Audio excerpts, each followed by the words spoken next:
Bonjour et bienvenue dans cette vidéo, une vidéo Photoshop aujourd'hui. Chaque mois, dans le cadre de ma formation Apprendre à aimer Photoshop, mon ami Olivier Roch anime un coaching durant lequel il retouche les photos des membres de la formation. Cette vidéo, c'est un extrait d'un des derniers coachings. Après avoir vu les 18 heures de vidéo d'Apprendre à aimer Photoshop, l'objectif des coachings est de compléter la formation avec des exemples de retouches complètes. Olivier assume donc dans cette vidéo que vous avez déjà les bases enseignées dans la formation. Plus d'infos à la fin, bonne vidéo. Et voici donc la dernière image qui nous a été proposée par Olivier Balési. Donc, si je ne me trompe pas, c'est une image d'Islande. Vraiment une très belle image.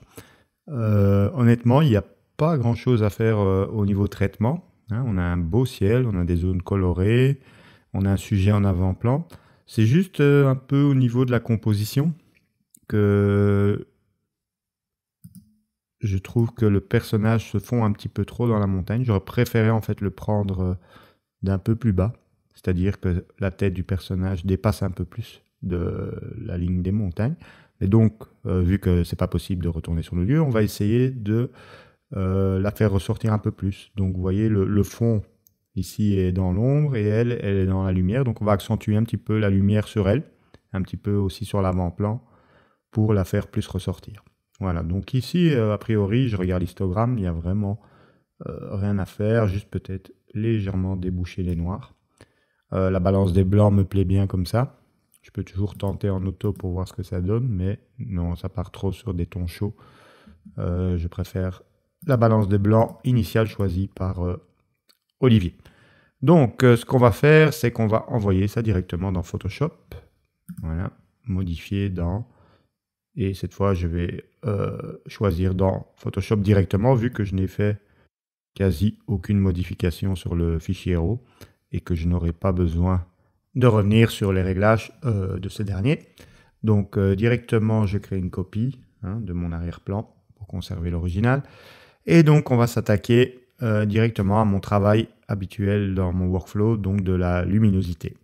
Donc, ce que je vais faire, je vais un petit peu assombrir le haut du ciel pour lui donner un aspect un peu plus dramatique. Donc, pour ce faire, je crée un calque de niveau que je vais passer en mode produit et dont je vais baisser l'opacité à 50. Voilà, ici 40%, c'est pas mal. Ça suffira amplement. Commande ou CTRL I pour inverser. Et je prends tout de suite un dégradé qui va du blanc vers le noir en mode superposition, au cas où je devrais en tirer plusieurs. Et voilà l'action effectuée sur le haut du ciel. Alors si je veux ne pas trop impacter les hautes lumières, il me suffit de venir les récupérer avec l'outil comparaison sur gris. En fait, voilà, vous voyez qu'ici je peux faire ressortir les hautes lumières. Donc je les fais un petit peu ressortir, je divise le curseur en deux en maintenant Alt, et voilà, ça me crée un effet de transition plus doux. Donc vous pouvez voir ici l'aperçu. Donc là, je vais aller un petit peu plus loin. Voilà, avant, après. Ça nous permet de densifier le ciel tout en conservant quand même nos hautes lumières. Sinon, ça paraîtrait un peu artificiel de baisser l'exposition sur un ciel qui est quand même relativement éclairé. Voilà, c'est pas mal. Alors, je dézoome et par la même occasion, d'un coup, je m'aperçois ici en fait que ce bleu dérange un peu parce qu'en fait, il est en bord d'image et il attire l'œil en dehors du cadre de l'image. Donc, je vais simplement le supprimer. Donc, je reviens un calque en dessous. Voilà, puisque l'exposition devrait être ajustée après coup. Et donc, je vais simplement tenter un remplissage de contenu intelligent. Donc, je vais le faire directement sur la copie de calque ici. Ce sera plus facile puisque le remplissage de contenu intelligent a besoin de pixels, d'un calque de pixels pour pouvoir effectuer son action. Donc, Shift F5, voilà, contenu pris en compte avec adaptation des couleurs. Et on va voir s'il s'en sort bien. Voilà, ça me semble pas mal du tout. Ok, on va checker plus en détail.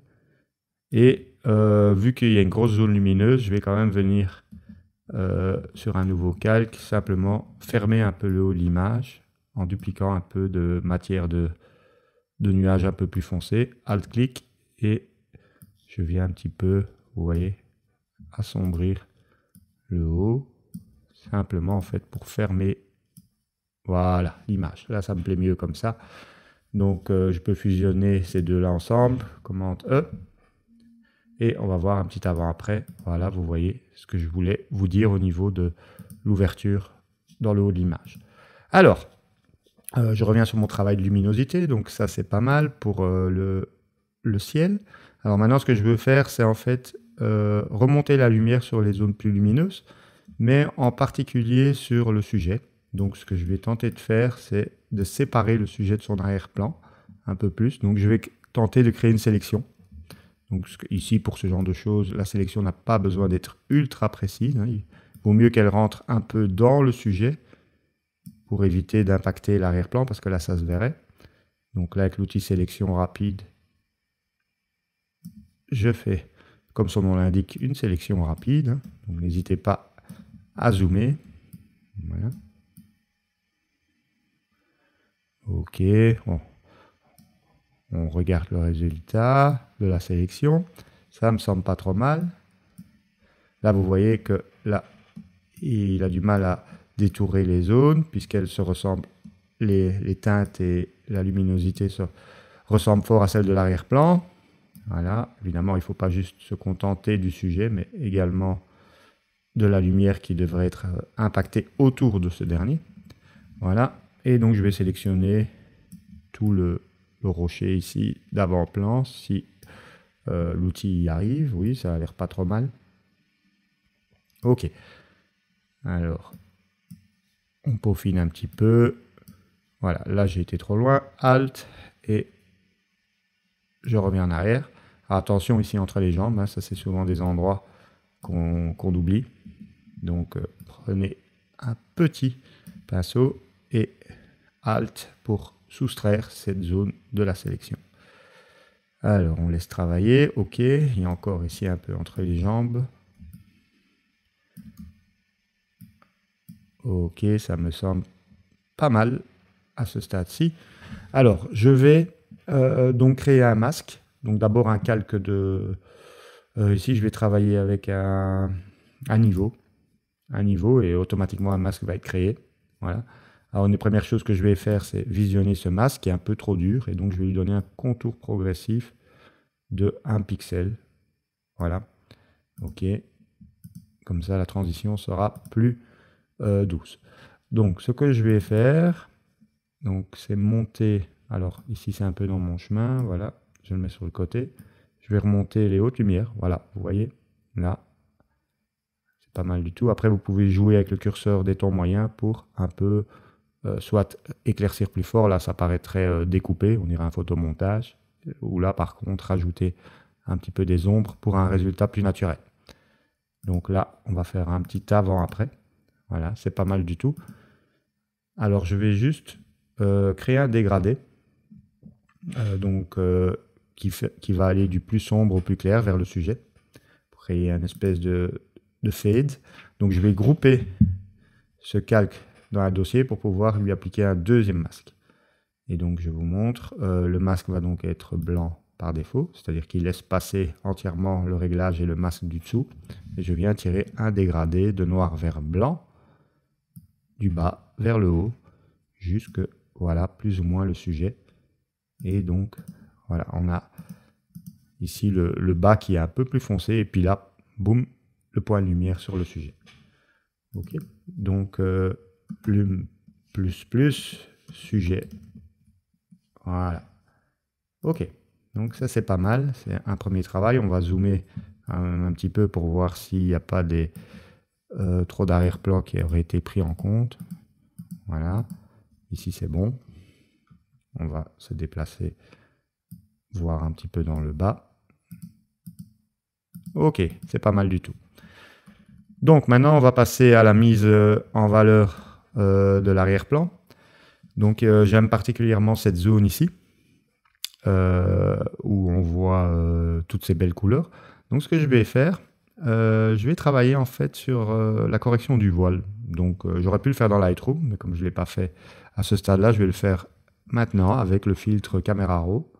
Donc je vais le convertir une copie fusionnée en objet dynamique, ce qui va me permettre d'effectuer un filtre dynamique Camera Raw sur lequel je pourrai revenir sur les réglages si jamais besoin s'en fait ressentir. Filtre, caméra raw, voilà, ici. Et en fait, je vais appliquer cet effet uniquement ici. Alors, on va voir correction du voile. Donc, je regarde surtout ici ce que ça donne. Alors, peut-être que finalement, c'est pas plus mal partout.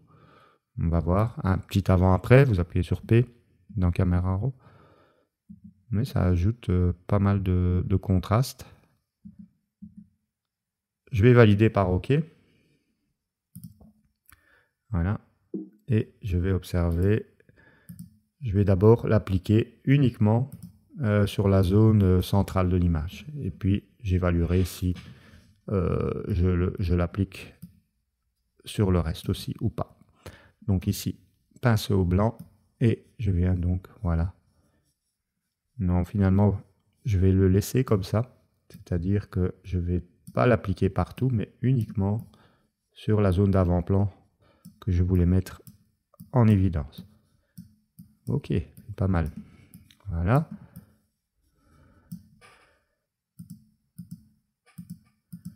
Ouais, pas mal du tout. Alors, tant qu'on y est, je vais monter légèrement la saturation. Donc, je reviens sur mon filtre caméra raw, puisque je peux le faire là aussi. Et donc, je vais monter... on va voir ce que ça fait si je monte la saturation d'un poil. Voilà. Oui, c'est pas mal. Plus 13. Ok. Et donc, on fait un petit avant-après. Vous voyez l'impact plus prononcé de cette zone par rapport au reste de l'image. Donc, le regard est plus concentré maintenant sur cette zone. Donc, je fais un petit avant-après, après avoir renommé ici mon calque. Donc, c'est contraste, zone moyenne. Voilà. Vous voyez le renforcement ici. Alors, on peut replier ça. Et on va un petit peu regarder avant, après. Voilà comment on rééquilibre la lumière dans l'image. Ok. Je pense que là, on est pas mal. Après, on va rester ici, je pense, dans un traitement naturel. C'est-à-dire juste un traitement qui met en valeur la lumière naturellement présente et, comment dire, les couleurs. Donc, je ne vais pas les modifier parce que ce sont des couleurs qui sont très belles déjà à la base. Donc, éventuellement, ce qu'on peut faire, c'est peut-être rajouter un petit vignettage pour recentrer l'attention sur le sujet. Donc, je pourrais le faire via caméra raw. Le souci, c'est que comme j'ai créé un masque pour isoler la zone de montagne, le vignettage ne se verra pas. Donc, je pourrais dupliquer l'objet dynamique, mais ça va alourdir encore fort le fichier. Donc, je vais plutôt travailler avec un vignettage créé manuellement. Donc, pour ce faire, on va créer un calque de réglage de couleur unie, noir, voilà, qu'on va passer en soft light, en lumière tamisée, dont on va baisser l'opacité.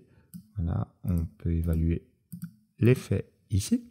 Et maintenant, je vais créer donc la zone qui ne doit pas être impactée par le réglage à l'aide d'une ellipse. Donc je vais prendre l'outil ici, ellipse de sélection, et je vais tracer donc une ellipse, voilà, en dehors des limites de l'image, donc il faut dézoomer. Voilà, une fois que votre sélection est tracée, vous pouvez la déplacer et la modifier en allant dans sélection, transformer la sélection. Voilà, donc ici je vais par exemple l'agrandir plus vers le haut. Donc vous voyez, ça va faire un arrondi ici.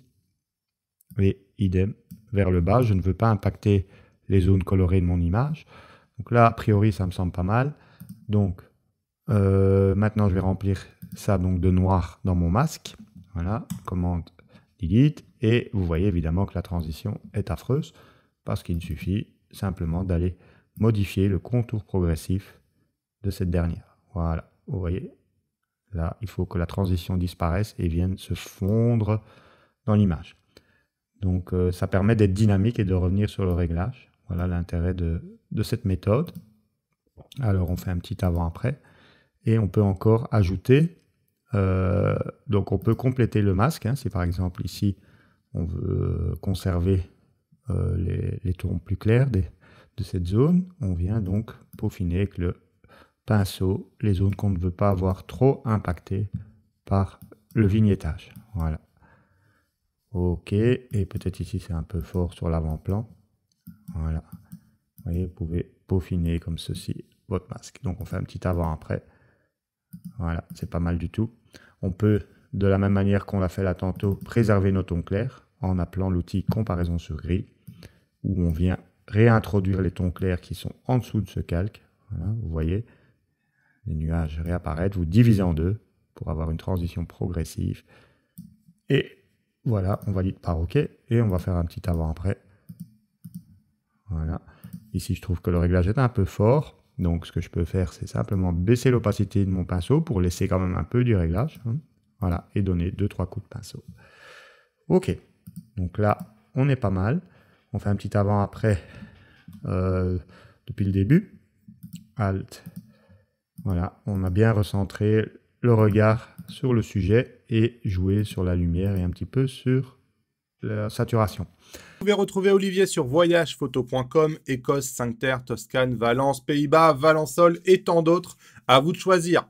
Si vous avez envie d'apprendre à aimer Photoshop, laissez-moi votre email sur le lien que je mets en première ligne dans la description de la vidéo et je vous recontacte dès qu'une session s'ouvre. À bientôt dans une prochaine vidéo. Salut!